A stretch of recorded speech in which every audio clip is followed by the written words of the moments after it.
More like Enchiridion. You can end my Enchiridion Enchiridion. Till I slam a cow. She end my Kai till I Ridian? I don't know. We'll figure that one out.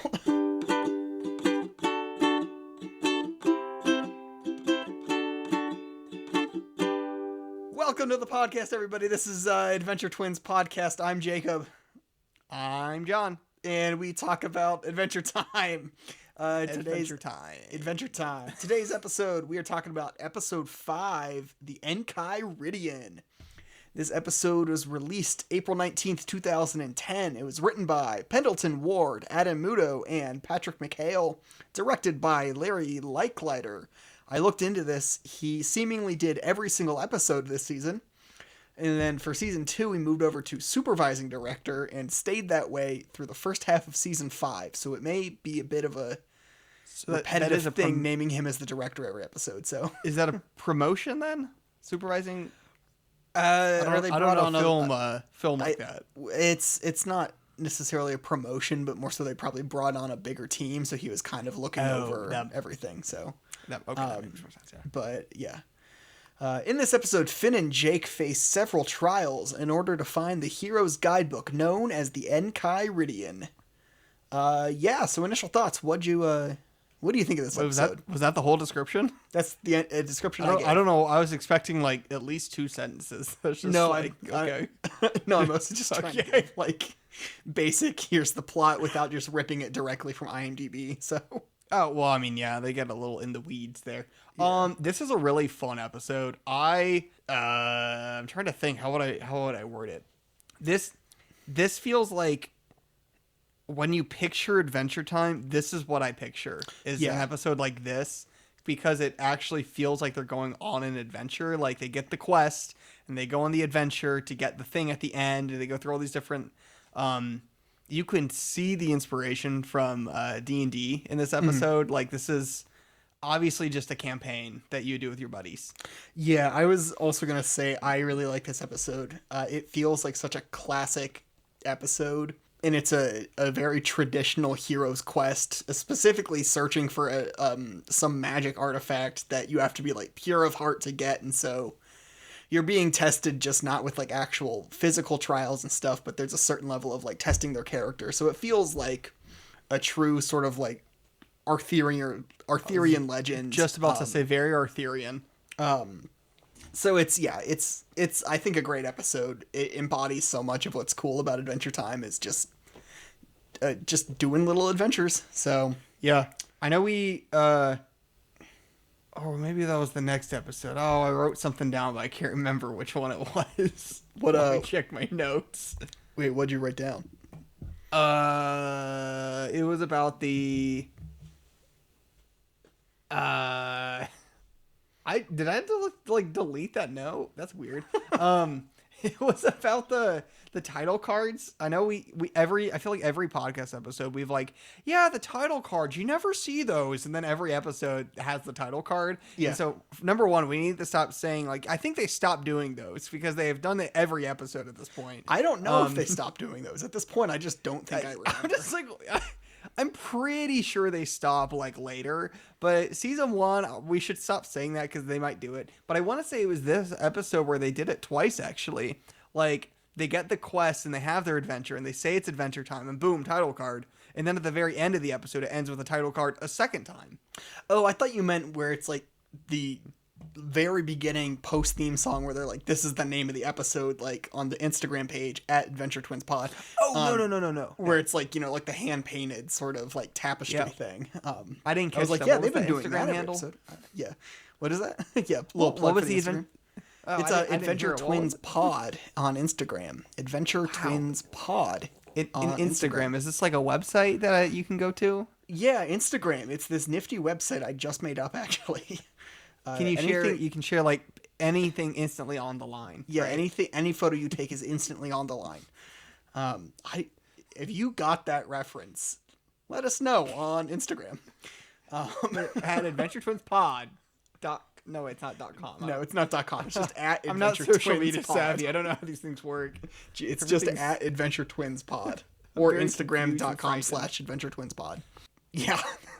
So anyways, back to the episode, instead of the shameless plugging.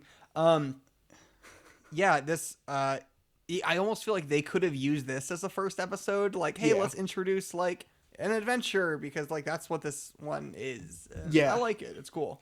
I think it's good. I like how it starts immediately. We're back in the Candy Kingdom, and it's like, oh, cool, something a bit more familiar. It starts to make it feel like it's a sort of home base. Yeah. And it's like, this is a location with characters. We won't just, have to be like, oh, it's a Candy Kingdom this time, but next it's Lumpy Space, and then it's, all these other things, and it's a new thing every episode. So, and they just start, and they're having a candy party, which is like any kid's animated party where it's just kind of a lot music and and random dancing. Yeah, like, just kind of jiggly dancing. Yeah. I remember I worked with a kiddo once at camp, and he's like, I'm like, hey guys, it's like bedtime, like it's time to go to bed. It's like, it's like 9:30, so it was time for these second graders to go to bed. And he goes, nah, it's not bedtime, it's party time. He just starts like moving his stomach a bunch. I'm just like, is that what you think partying is? It's just moving your stomach a bunch? Yeah. I mean, I think and about I'm like, yeah, pretty much is. Think about the parties I go to, and yeah, I mean, it's not inaccurate. I do move my stomach every now and then. That is part of partying. I usually just kind of eventually drink enough beer, don't say bye to anyone, and then just kind of wander up to bed. Those are at least the parties do you hosted Irish at my goodbye? house. I have at my own parties I've hosted Irish Goodbye several times, and I nice. wake up to messages on my phone being like, hey, didn't see you, had a great time, thanks for inviting us. And I'm just like, yeah, it was my birthday. I just kind of left in the middle of the night and didn't tell anyone. And I just wandered up to my own bed. I did that several times. I like the punch bowl. Yeah, that's one of Princess Bubblegum's family, right? I don't remember. And Okay, obviously way down the line, and that's like big spoiler or whatever. But yeah, I'm pretty sure specifically the punch bowl is one of her family that was like turned into candy. But like, man, you gotta stop spoiling this show. I know. I was chatting with a friend, and I was like, yeah, John just keeps spoiling every episode. I had a friend. It's like, do you guys spoil it? I'm like, I mean, only in the sense that we say this character shows up again, but that's assumed. And here I am, just like, Princess Bubblegum's family is candy. Like, yeah. Well, she's made of bubblegum, so like, yeah, they're all candy in the end. Cinnabon is here. Not cinnamon bun. Cinnabon. Yeah. Yeah. I was at an airport. Cinnabon. Yeah. I went to a shopping mall recently. You notice his voice? His voice is different. It's still very much D. Bradley Baker, but it is not the cinnamon bun voice we hear later into the show. Yeah. It's when he sounds more like his sort of like teenager voice. Like, oh, he's I'm trying to think of examples of that voice. Of D. Bradley Baker? Yeah, he does it a few times in SpongeBob, like the same type of voice. Is he Zeus the Guitar Lord? I think he's Zeus the Guitar Lord. I'm Googling that now. He's the one alien in Fairly Odd Parents. Is his name Mark? Is that the name of the alien? Do you remember that character? Yeah, but I'm picturing the Norm Macdonald character. No, that character's name is Norm. He's a genie. D. Bradley Baker does the voice of Squilliam, Fancy Pants, and Zeus the Guitar Lord. Yeah, so I was right. That's. I'm like, that one episode character, Zeus the Guitar Lord. Yeah. Yeah, a kid wants a guitar and they give him his own TV show or something. Yeah. So anyway, D. Bradley, he's a cool dude, but yeah, Cinnamon Bun is a different voice for all of his one line, and then he tries to do a backflip, as we've all done. It happened to me when I tried to do a backflip. I did it, but I can only like do the one every day. So like, I've already done the one today. Yeah, I can only do it, but as long as no one's looking.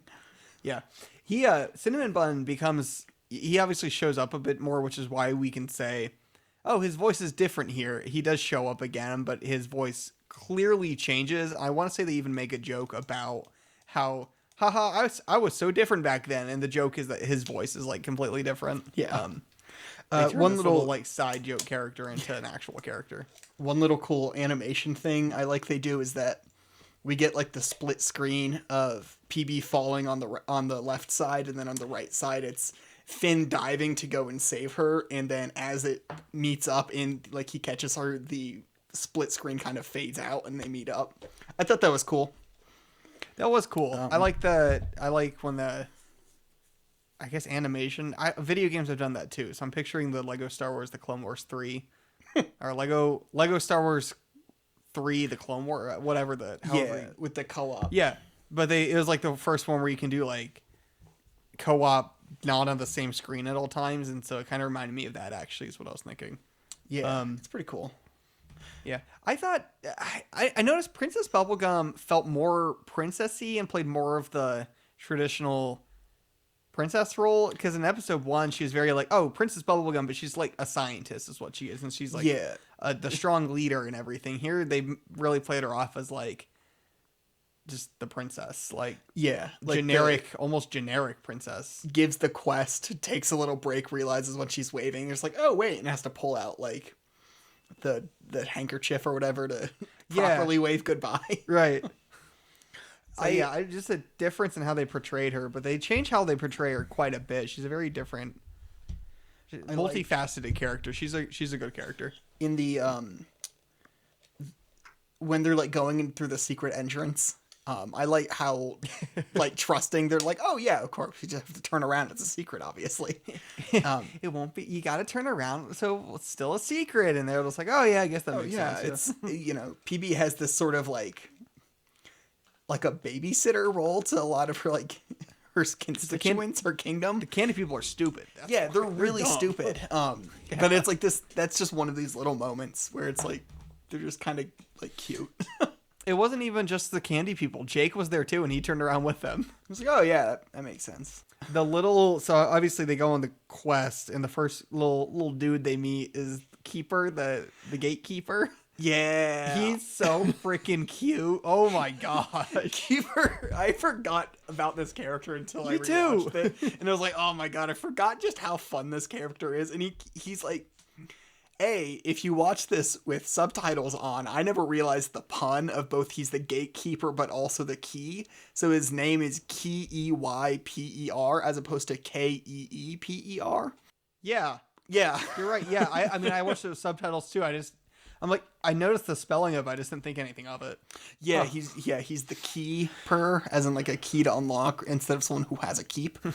He has this whole speech of like, oh, here's, it's testing all your, not your brain, but not your brawn, but your brain. And he like rushes through his whole little speech. Like he's like, he really likes this part. So yeah, he can tell he takes a great joy in being Keeper, the gatekeeper.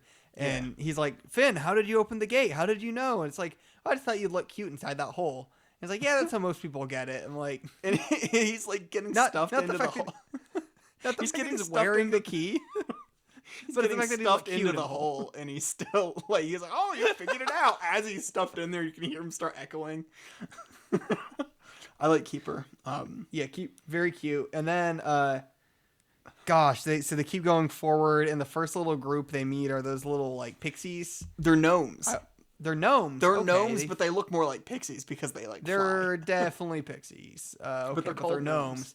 And they pull them out of the fire, and then they're like, hey, we're going to keep killing old ladies. I love the amount of just different old lady characters they do and all like the weird noises they keep making. And it's like, we're going to kill a big old lady. Well, ever since I got to... And then they zap her.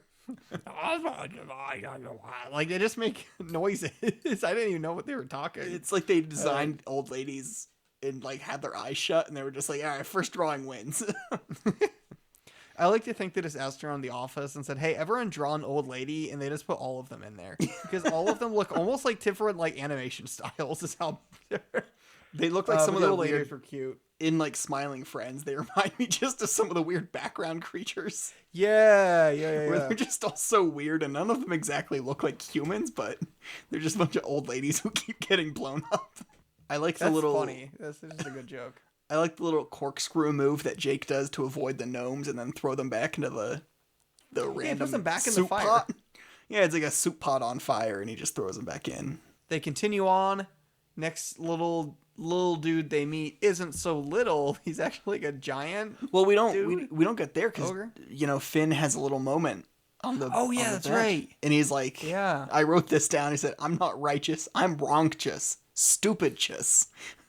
I missed that joke. And I was eating Thanksgiving food while I was Yeah. watching this episode, so I was probably eating mashed potatoes and missed it. I had a bowl of chili before I was like, I'm gonna eat first and then take notes because I can't do things simultaneously. I'll be focused on the chili. I tried, which is probably why I have very few notes on these episodes because I Yeah. was in the middle of shoving turkey in my face. It was I, actually good turkey. I don't normally like turkey, but it was pretty good. They brought in like Bob Evans into the workplace, and so someone came to my like editing. I'm a video editor, and someone came by my edit bay and was like, "Hey, there's food in the kitchen set." So immediately just get up and like beeline it right to the kitchen set, and it's just like Bob Evans Thanksgiving. We had a so Thanksgiving good. potluck in the office today. That's Speaking nice. of Thanksgiving food, yeah. We just get the leftovers. Yeah, well, We they had like cook things on sev- screen. And We had 7 people bring desserts. We did That's not. just not- This my 2.5 years working here. I am a public accountant, in case anyone's curious. In my 2.5 years working here, we've never done a potluck. So it's kind of like, oh, we should probably like assign out based on like last name of letters or whatever. Nope, 7 desserts.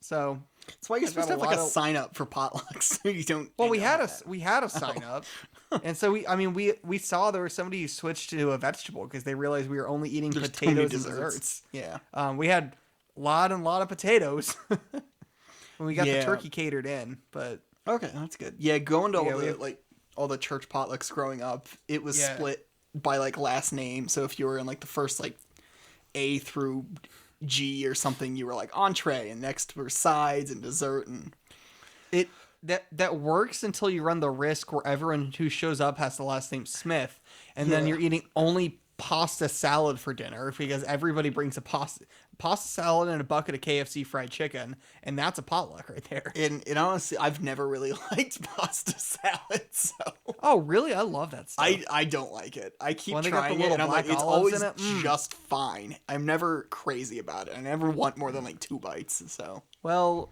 having bad taste is acceptable, I guess. yeah, But anyway, yeah. So they're sitting, they're sitting on this log, and I forget exactly what Jake says, but he's just like really calm and level-headed, and it was like I like how mature he is for Finn, and he's the kind of like stable rock in this relationship of the one who's kind of put together. It's interesting because sometimes they play him off as like the dumb one. So, but I guess they take turns playing the straight character of like who's the level-headed and who's there for the laughs this episode. Jake in this one was the one like supporting Finn. This is more of a Finn growth episode. Jake is there supporting him through it all.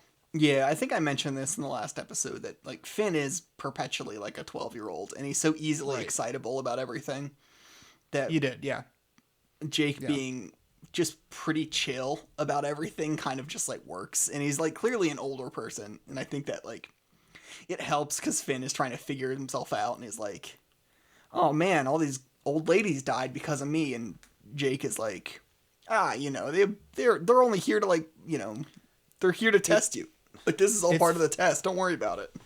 It's really fun watching them mature through the show because not only do the voice actor, does Finn's voice actor mature and get older. I mean, John DiMaggio didn't really have to mature much more. But it's fun watching the characters develop, and there are like key episodes where like they really have like a coming of age type of deal. The one specifically I'm thinking of is where Finn builds like that tower into the sky. And he's clearly like grieving, and that's how he's showing his grief. Do you remember this one? No, I don't. Oh, wow. Okay, yeah. I'll probably remember it when we watch it, but I don't remember it. That or the it's the one where he has to like escape the dungeon but he can't see, and so every time he opens his eyes it resets him. Hall of Egress, that episode. That's another really like good development episode for Finn. These are the ones I've actually gone back to watch a few times. Oh man, it's the Greek myth where they're like leading who is it? They're like going through Hades, and it's like if you turn around and look at her, she's stuck here. Oh, It makes it all the way to the end. Yeah, That's they kind do of the same thing. It's the basis for the play Hades Town. There's Oh, is that what it Persephone. is? Oh. Persephone. Oh God, there. I think there's an oracle in it. Man, all right, I gotta Google this. I'm googling it. Hades Town inspiration. Orifice and Eurydice. Oh, Orpheus and Eurydice. Eurydice. Eurydice. I thought it was Eurydice. Maybe it is. Eurydice. Anyways, yeah, I saw Hades Town. Very well done. I just didn't care for the music very much. I don't know. No, it just didn't hit. Just didn't. It wasn't. It's all about Wicked anyway. Yeah. I haven't seen it. The Wicked. At work today we were reporting on Glicked, if you've heard of this. I've not heard of this. It is basically people trying to force Barbenheimer again, but it's with Gladiator 2 and Wicked. There's a Gladiator too. Yeah, Gladiator 2. I didn't even know that was a thing. Yeah, exactly. And I'm That's like, new? yeah, it's out like now. Oh. Yeah, Yeah. obviously Glicked did not happen. I didn't even know there was a Gladiator 2. And I was trying to explain, it was like, Barbenheimer happened already, and then we had people who are like older than me asking like people my age who work at the station with me about Barbenheimer. And yeah, this has been hyped for months. And it's like you can't just recreate Barbenheimer. It just kind of happened as it happened. But also part of me was like, I'm pretty sure our parent company also made one or two of these movies, so no wonder we're promoting Glicked and trying to make this like the big double feature again. I'm like, no, it's just two movies that released in the same time. There was something about Barbenheimer that just worked. It was two highly anticipated movies that were absolutely polar opposites from two highly like cult following directors. Like there was a lot here happening. Also, it was over the summer. It wasn't in the middle of November. So I don't know. I mean, you get summer blockbusters. It's like peak femininity versus like peak masculinity. Yeah, which is like blowing shit up, or a war flick drama. Like it's two like stereotypical femininity and masculinity clashing, but it's like all the dudes going like, I want to watch Barbie. It's funny. There was something... It's kind of like when Doom and Animal Crossing came out the same day. So it's all like the tough dudes going in. It's like, I'll take Animal Crossing, and all the girls like, I'll play Doom, please. Like it's funny. Yeah, and there's I don't know you can't force it. And as soon as you start getting corporations trying to like, we're trying to emulate this, I'm like, well, then you've already failed. It's forced. People it has are to not happen naturally. People are not hyping up Gladiator 2 like they were Oppenheimer. No, they were not. You don't see people talking about Gladiator 2 at the same. I mean, you see people talking about Wicked. Definitely. It wasn't even in a good way. Like people genuinely, I don't think we're excited for Wicked. I think it was just a movie. If anything, every review I've seen of Wicked so far has been like oh man, we thought it was going to be bad, but they love it. They're like, oh, it actually turned out to be really well made. I've seen a lot of mixed reviews. I think some who like want to hate it. It's like, yeah, it's like overly pretentious. I saw one complaint that they didn't know it was a musical. And they're just like, yeah, they probably should have advertised. Huh? I say that's kind of their own fault, but also people are afraid. Studios are afraid of musicals for whatever reason and keep not advertising that movies are musicals. It happened with with Sweeney Todd. Mean Girls. Yeah. It took a while for them to acknowledge it was a musical. You mean Mean Girls the musical, like the one that came out pretty recently? Yeah, the movie adaptation of the musical of the stage play. Right. My favorite part is people complaining that Wicked is a musical. It is based on the Broadway musical Wicked. The very and famous then also one, yeah. like, bro, Wizard of Oz was a musical. Like, what do you mean you're confused? Oz the Great and Powerful wasn't. Like, yeah, but nobody liked that movie. So also, Wicked's like 2.5 hours long, and it's only part 1. What's part 2? What? I'm pretty sure not even that long. Exactly. It's like, what's part 2? Just the Wizard of Oz again? There's a part 2. I didn't realize there was a part 2. Yeah, it's the first of a 2-part film. Wicked Messiah. That's what they're gonna call it. Yeah. What's is there a runtime? Little Dune reference. Yeah, it's 160 minutes. It's 2 hours 40 minutes, and it's part 1. What is part 2? Where does this movie end?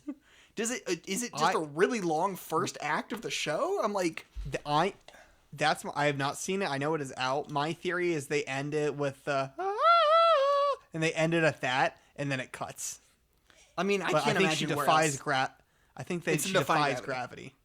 Yeah. So it's So I basically think a she does that, 2-hour. and then it ends. It's a almost 3-hour movie about the Wicked Witch getting a broom. Yes. There's they're doing one half of the play for the length of the whole play. Like, I also think there's the 2-hour dance scene in the Ozfest ballroom. Yeah, The 2 hour of dancing probably is what most of the runtime is. yeah, the Ozdusk Ballroom. So we're also two people who haven't seen it. Maybe I'll see it by the time this episode comes out. These are just me being on the internet too long and seeing people's thoughts on movies I haven't seen. We saw the play. Gosh, I've seen that it was twice.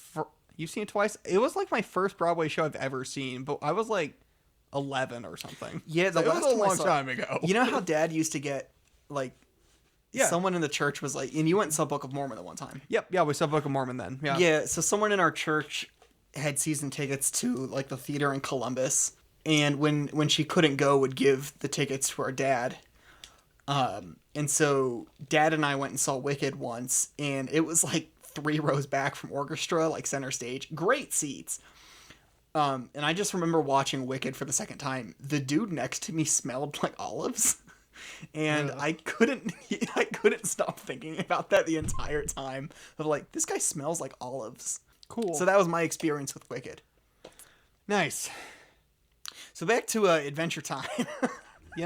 Seeing Broadway shows costs a lot of money. You need big money to be able to see Broadway. You know who else has big money? That A giant dude from this episode. He had a big old wallet. What's going on there? I actually wrote on my notes, like, big money and big wallet. Use that for big purchases, like a futon. I'm just like, you could probably buy a futon with that giant dollar bill. I just wrote, my big money. And that the giant's voice is definitely just Wrecker from the Bad Batch. So It's totally Wrecker. I did note that flying on the money, and they make a comment, it's like, whoa, you flew all the way to the top floor. I was like, what a really convenient way to cram multiple challenges into a 10-minute episode. It's like, oh, we'll just fly to the top floor and skip the rest of the building. They could have done like a 10-part episode of him going through the dungeon, but that's just like watching a D&D campaign. Yeah. Or listening to a podcast about a D&D campaign. Yeah, no hate against the people who are into that. I don't get it. Well, yeah, no, I've absolutely no hate it. I don't even like not get it. Like, I get it and I think it's cool. I just personally don't. I'm not hating on those people though. I know there are very popular podcasts out there about D&D. Yeah. Oh, Critical Role is It's like a lot. It's like, yeah. I was amazed how many people I didn't realize how popular podcasts were, but when I learned how many people not only listen to podcasts but listen to Critical Role, I was like, oh shit. So I like the little demon guy they find once they enter the castle, voiced by Mark Hamill, Mr. Luke Skywalker. Wait, that was Mark Hamill? It was indeed Mark Hamill. Like the death or whatever? Yeah, Like, they show up and it's like the cool death guy, and he's the, like, you have Grim to Reaper, fight a dude. He's like, it's fighting in like the mindscape or whatever, and he fights. It's like a cool heart skeleton electric monster thing. Yeah, and it's defeated. You defeat the demon just by like kicking him in the gut. So, and the he second just fight evaporates. is an ant. It's like, is he bad? Well, no, but he's not good. Good He's either. you must He's kill neutral. the unaligned ant. he's neutral. I used to feel bad. I went like on an ant killing spree once. They were like all over the front porch, and I just smashed all of them. And I remember doing that and feeling really bad about it afterwards. I like basically killed off a whole colony of ants. I'm like, why did I do that? Like, What's a fun ant fact? The way to tell the difference between a boy ant and a girl ant, I love this joke. yeah, it's a joke. It's not a real fact. But if you take you take a girl ant and you put it in water, it will sink to the bottom. And if you take the other ant and it floats because boy ant. Yeah. What sucked was the delivery. Yeah, okay, yeah, probably. It didn't help. Halfway through it, I forgot what the punchline was. So I'm like, oh, where am I going with this? An actual cool ant fact for you. I got really into entomology for like a year and a half there. Fire ants, when they, let's say you step on a fire ant hill, it doesn't just one bites you at once. They'll actually coordinate their attack using what are called alarm pheromones, which is basically a pheromone like a smell almost, but it's for ants. And so they'll all climb onto your foot and like positioned, and then they'll all bite at. They'll release alarm pheromones to signal let's bite at once, which is why like you might step on an anthill, you won't notice anything for a little bit, and then boom, you get all this like pain. And then you look down, you're covered in ants. It's like, oh wow, why didn't I feel? Because they do it at once and it's coordinated. That's my cool ant fact. Cool ant facts. This is an ant podcast. Yeah, on our No entomology uncles, podcast. just ants. Shut up. We're talking about all the ants over here. Aunt May from Spider-Man. The army ants from that episode of the Big Bang Theory where they do the trivia and they do the army ants. Oh man, we are That's not. all I can think of. Look, I just edited last episode. We're not doing a whole bit on the Big Bang Theory again. Oh god, yeah. I listened to it on the way home from work. I'm like, damn, we talk about young Sheldon a lot on this. Yeah, so we need to not talk about young Sheldon so much. That's for the Young Sheldon podcast. So anyway, they defeat the demon, and out Never getting comes through this an episode, holy shit. even scarier demon. It's Keeper dressed as a little devil. Punches him right in the gut immediately. Just no hesitation, punches him. Well, why are you wearing the devil costume? These are my pajamas. I was getting ready for bed. And then so they make it, and Keeper comes to like congratulate them on winning the quest or whatever. And then the Manish Minotaur, is that what his name is? His name is Manish Man. He's the Minotaur. Manish Man the Minotaur, very muscular Minotaur comes out and is basically like, yeah, you completed the quest, here's the Enchiridion. Well, no, one little gag, it's not just really buff. He flexes his muscles, and then one of his muscles flexes another muscle. I saw that, I wrote His that down. muscle The like Manish grows Minotaur's- another. Yeah. I've got Manish muscles Minotaur's on muscles the have eyeballs.